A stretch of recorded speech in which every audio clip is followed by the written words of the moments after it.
안녕하세요. 증시 브리핑 한혜솔입니다. 1월 17일 브리핑 바로 시작할게요. 간밤 뉴욕 증시는 경제지표 호조와 양호한 기업 실적에 힘입어 사상 최고치를 또 경신했습니다. S&P 500 지수는 처음으로 3,300선을, 그리고 나스닥은 9,300선을 넘어섰는데요. 우선 2019년 12월 미국의 소매 판매 매출이 전월 대비 0.3% 늘었습니다. 소비 심리가 살아난 모습인데요. 탄탄한 고용이 견조한 소비 심리를 지탱하고 있는 것으로 보입니다. 실업률이 50년 만에 최저치를 기록했고, 임금도 저소득계층을 중심으로 상승하고 있고요. 지난주 실업보험 청구자 수도 전주보다 10,000명 감소한 20만 4천 명을 기록했습니다. 시장 예상치인 21만 6천 명을 크게 밑도는 수치죠. 기업들의 실적도 양호한 편인데요.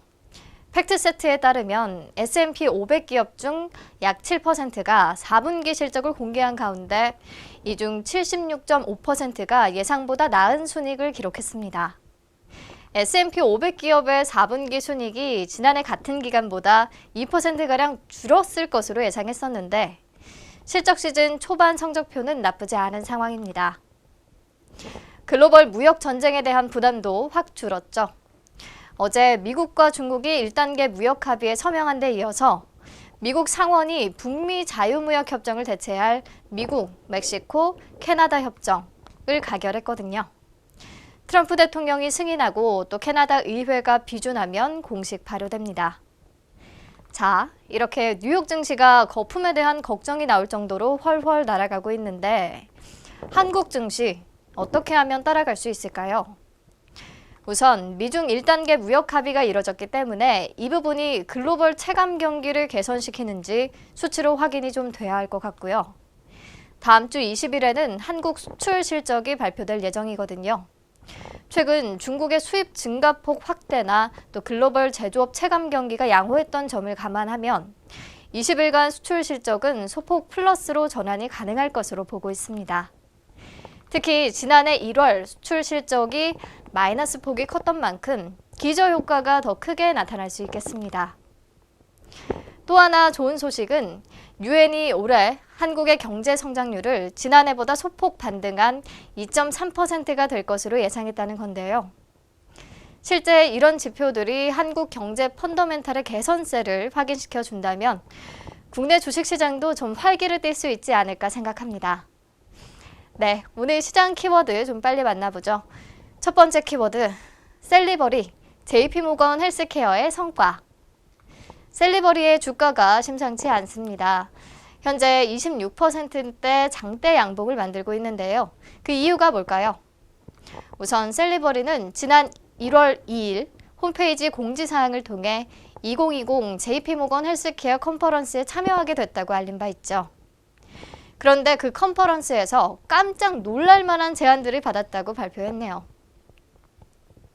셀리버리 측에 따르면 매년 헬스케어 컨퍼런스에 참여해 많은 제약사들을 만나 협업과 계약에 대해 논의하지만 올해만큼 구체적이고 긍정적인 반응을 보인 적은 처음이라고 하거든요.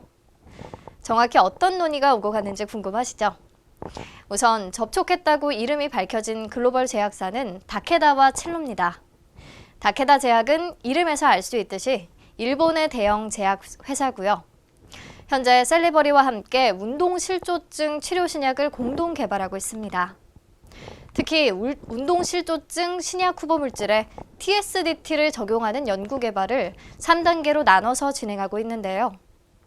TSDT는 셀리버리가 개발한 약물의 생체 내 전송 기술을 말합니다.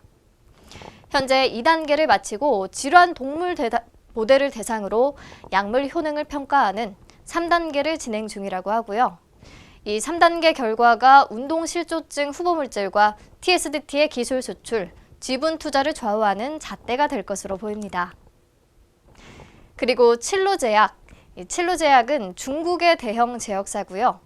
현재 셀리버리는 칠로제약과 함께 췌장암 관련 치료 신약인 ICP-SOCS3의 중국 판권 계약 마지막 단계에 있습니다.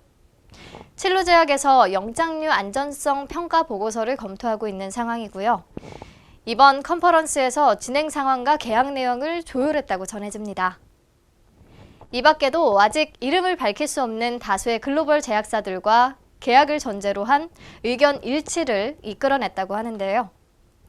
우선 아시아의 한 제약사와는 아까 말씀드린 약물 전달 기술 TSDT를 유전자 간섭 치료제 개발에 적용하는 것을 협의하고 또 계약 내용을 구체적으로 조율했다고 밝혔거든요.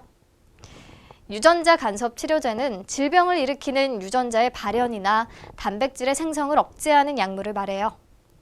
셀리버리 측에 따르면 모든 계약 내용 조율이 완료된 상황이라고 하니까요.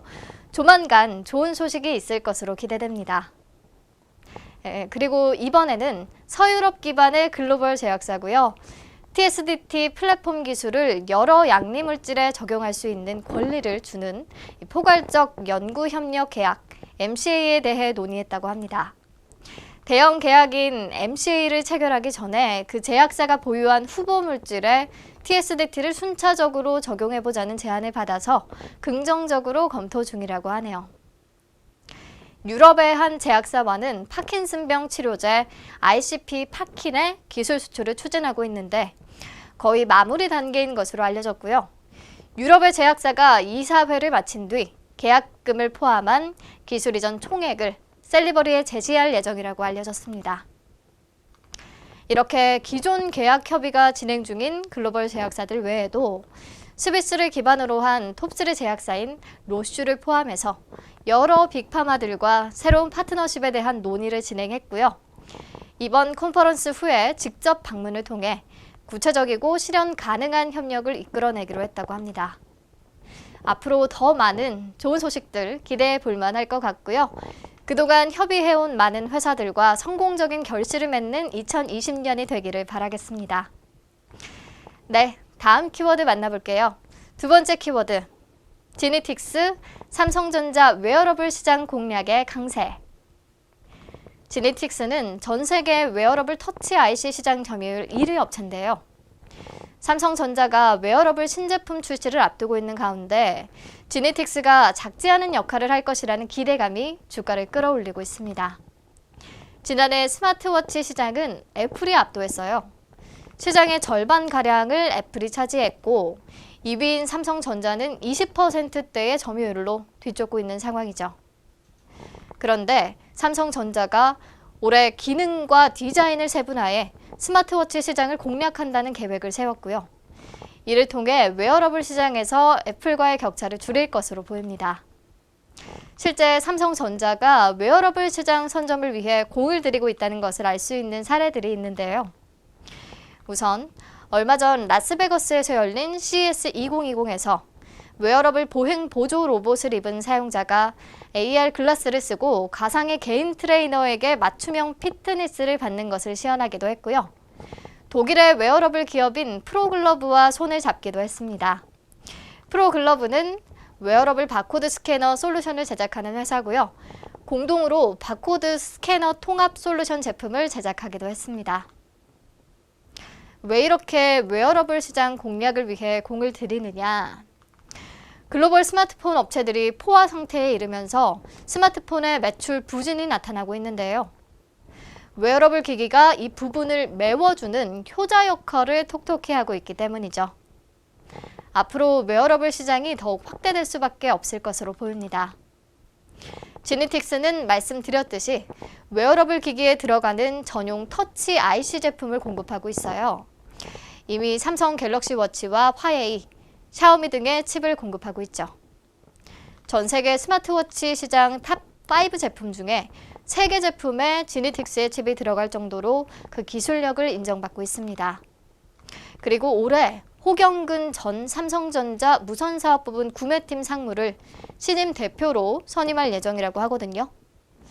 이에 삼성전자와의 협력이 더욱 기대되면서 오늘 주가가 더 탄력을 받고 있는 것 같습니다. 네, 오늘 브리핑 여기서 마칠게요. 주말 잘 보내시고요. 다음 주에 다시 만나요.